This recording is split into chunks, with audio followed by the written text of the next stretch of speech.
alasan ngajuin PK sebelumnya apa sih Bang? Nah, lalu Alasan pihak Saipul Jamil ngajuin PK dalam kasus suap ini Bang? Ya.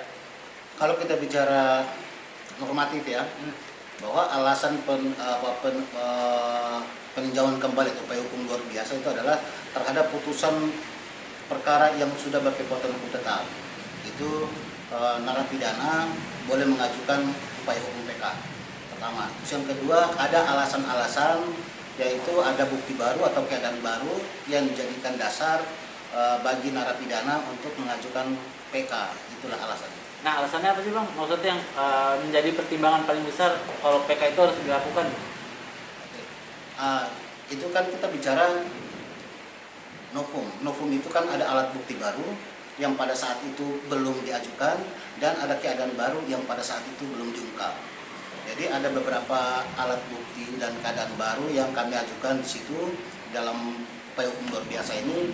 Salah satunya kan kami belum bisa menjelaskan secara detail ya, tapi secara garis besarnya aja bahwa salah satunya adalah bukti yang menerangkan bahwa Saipul Jamil pada saat itu sedang berada dalam tahanan, di rumah tahanan, sehingga Saipul Jamil pada saat itu dilakukan pengawasan secara ekstra ketat, sehingga tidak mungkin ada kesempatan yang besar ya, kemungkinan terbesar untuk keluar dari tahanan terus melakukan komunikasi atau memberikan sesuatu atau janji kepada penyelenggara negara terkait penanganan kasus pertama. Itu sangatlah kemungkinan itu sangatlah kecil. Itulah yang salah satu alasan kami ajukan PK, bahwa pada saat itu Saipul Jamil tidak memberikan suap secara langsung kepada majelis atau penyelenggara negara. Itulah salah satu alasannya. hasil sidangnya tadi gimana Pak? Hasil sidangnya adalah KPK diberikan kesempatan melalui jaksa untuk mengajukan jawaban terhadap PK yang kita ajukan kemarin. Nah, jawaban tadi udah sidang jawaban, nanti agendanya diagendakan paling tanggal 2 minggu dari hari ini. Tanggal berapa ya? Tanggal 19 sidang terkait pembuktian. Maksudnya hasil jawabannya apa? Hasil jawaban kan kami tadi kan dianggap sudah dibacakan. Jadi karena tidak dibacakan oleh jaksa, kita sudah sepakat bahwa ada aturan karena terkait dengan banyak jadwal yang sidang sehingga dianggap sudah dibacakan.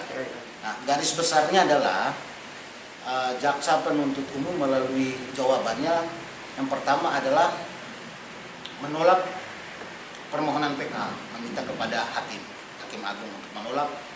Yang kedua adalah menguatkan putusan Tipikor yang sudah berkekuatan hukum tetap. Putusan itu pada saat itu adalah yang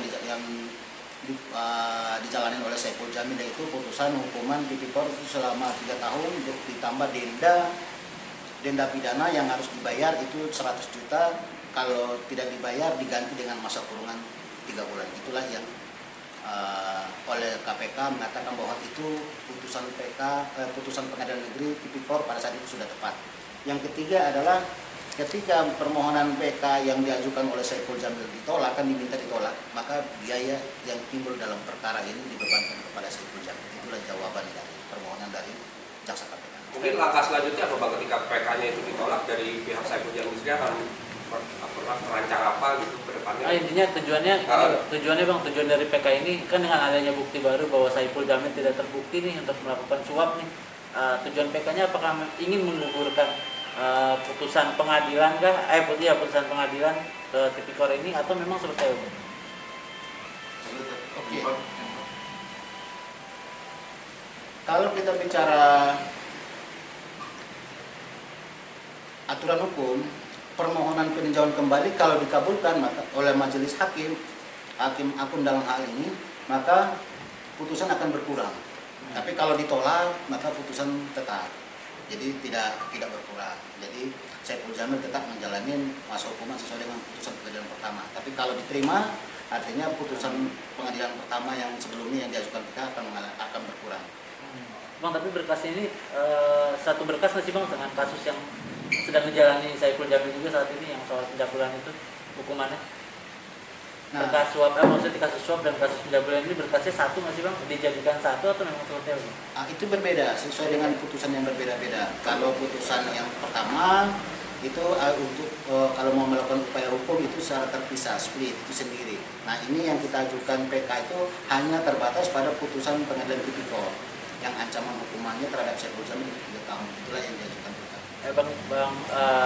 Bang Samsul udah pernah membicarakan soal ini nggak sih bang sama pihak Saiful Jamil sendiri? Kalau misalkan nanti PK digugurkan gitu bang, nah Mas Saiful kan otomatis jalan lagi nih 3 tahun nih di penjara gitu untuk jalanin kasus suap ini sendiri. Siapa kira-kira? Kalau itu mah saya kurang paham ya, mungkin itu pengacara dari jawaban itu ya. Nggak dari bang. Dapat dari abang sendiri Bang Ipul gimana? sendiri, dari Bang Ipul sendiri.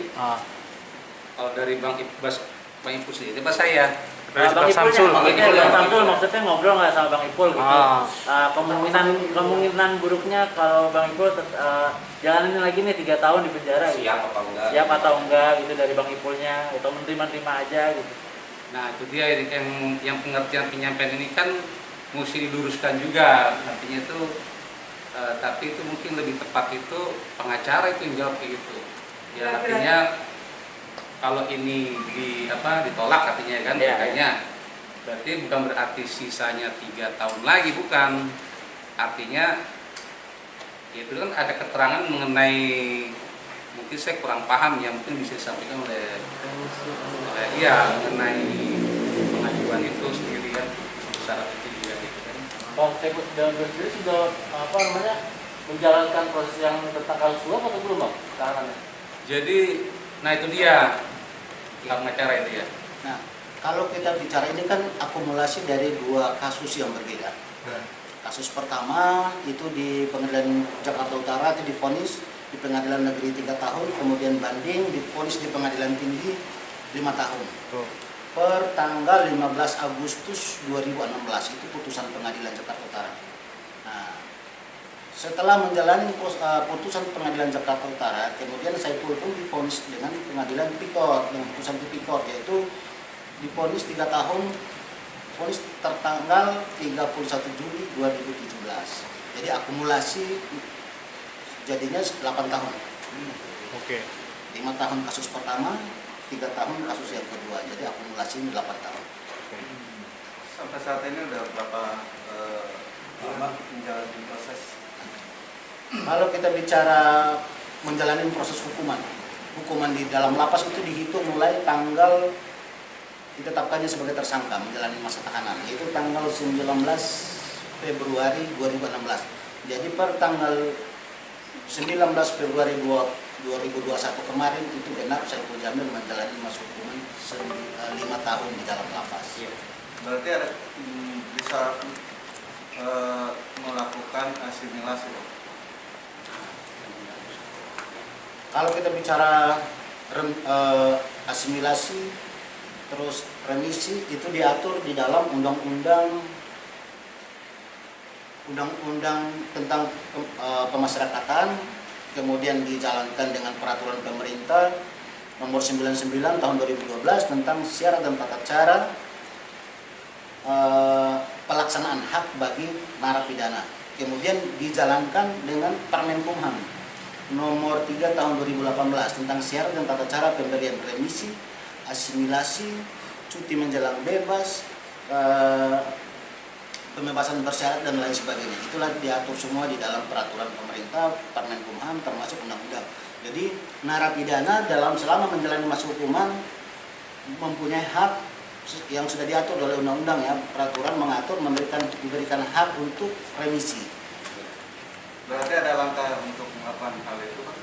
Kalau kita bicara remisi itu otomatis. Remisi itu syaratnya adalah ketika narapidana berkelakuan baik di dalam, terus yang kedua menjalani kurang lebih 6 sampai 9 bulan hukuman, itu dapat diberikan remisi. Ya, maksudnya. Tapi kalau untuk Saiful Jamil sendiri itu sudah mendapatkan remisi itu belum?